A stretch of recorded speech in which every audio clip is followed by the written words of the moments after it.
Hi, my name is Jace Bowman, and if you're anything like me, then you probably struggle with focusing for extended periods of time. And probably even more so, struggle with maintaining a habit of studying. As we're all college students, it's evident that we all value our education. However, it may be difficult to reflect that in our ability to put time and effort into studying. As a tutor at Pell High School, I have learned a lot about the studying process and have been able to apply these things I've learned to my own personal study plans and to help others build their study plans. Today, I will be teaching you how to build and stick to a study plan so that you may bring yourself the highest level of academic success. First, I will teach you how to make a goal and why you should do so. Then I will demonstrate how to actually make a plan for studying. And then finally, I will go over some studying techniques so that you can make the most out of your studying time. Goal setting is the first step in making a successful study plan. First, you want to make sure your goal is specific. A good way to do this is to make sure your goal is also measurable. And what I mean by this is try and have your goal be a percentage score on a test or the ability to complete a specific task. A poor example of a goal would be, I want to improve my Spanish. A better example of a goal would be, I want to score a 90% on a comprehension quiz after reading a chapter in a Spanish novel. See, you really want to have a specific, measurable goal so that you know when you completed it. You also want to make sure that you have a deadline. In most situations, if you're completing a goal for a class, then you'll have a natural deadline built into whatever you're studying. However, if you're doing a personal study, then you really want to make sure that you set a deadline so that you have something motivating you to reach your goal. And then lastly, you want to make sure that you have a personal motivator to help you reach the goal.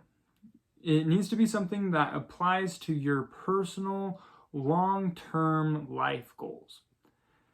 Something that is more like, I want to pass this class in order to get to my dream job, or I want to learn some information or a skill that will apply to my current career or the career that I want.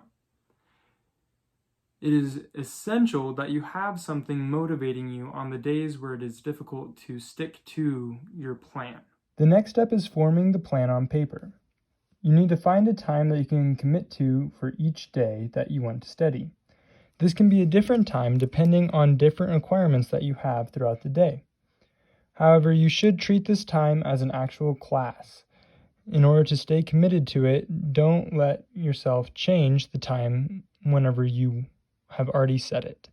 So an example of this is on Monday, I could use 2 to 3 or I could use 8 to whatever time. On this day, I'm only planning on studying for 30 minutes, so I will do half right here, study, span. All right, and then on Tuesday, I have work and wellness, so that pretty much blocks up the center of my day, and I want to study for 2 hours in the evening, so I can do it right off the bat, 5 to 7 p.m., study, span. All right, and then for Wednesday, you see you still want to schedule things that you want to do, so I could do right here, but I'm planning on studying for an hour and a half on this day, so I probably won't want to do 2 to 3. However, I could do 6 to 8. Then I'll write study, span. All right, so you can see how I changed the time that I wanted to study according to the other things a part of my day. You also need to get a list of the resources available to you for studying. This can be things like your textbook, your lecture notes, or even a YouTube instructor on the topic.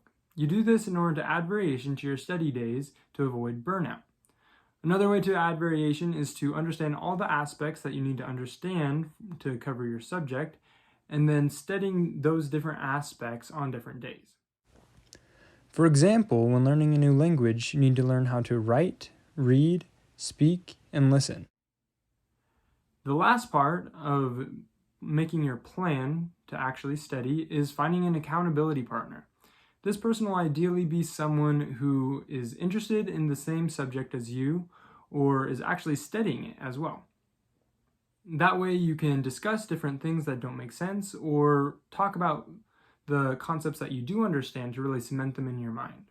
Next, I'll discuss the different techniques you can use during those studying times. The first one is active recall. Active recall is a really useful way to study. It involves requiring yourself to answer a question or give a definition to a word without seeing the actual answer or definition.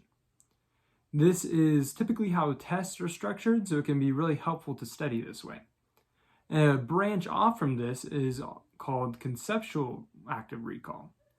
This is where you will read a passage of the book and then write out as much of the concepts that you can remember from that section. Any ideas that you leave out, you can then later go over during another session of conceptual active recall. The next technique is more of a way to structure your studying time. It was developed by Francesco Cirillo and is depicted by the National Institute of Health on their website. Basically, there are 25-minute section blocks that you take that are then followed by 5-minute sessions where you leave the room that you're studying and have more of a break time. During these 25-minute blocks, you need to be fully devoted to whatever you're studying and not switch it up at all. After your fourth block, then you'll take a longer 15 to 30-minute break to break up your breaks. So this is a good technique in order to avoid procrastination and was actually developed for people who struggle with procrastination. By following these steps, you can create your own study plan that will require more consistency out of you. But remember, first you need to develop a goal that is specific, has a deadline, and has a motivation attached to it that is something that you care about. Then you also need to create your actual plan. Remember, the hardest part about making your plan will be eventually sticking to it. So make your plan specific in the times that you are studying, add variation to it to avoid burnout, and then find yourself an accountability partner to keep you on track. Lastly, remember the techniques that you can use to make the most out of your study time. These include active recall and conceptual active recall. Then structure your study time by using the Pomodoro technique to make the most out of your study time.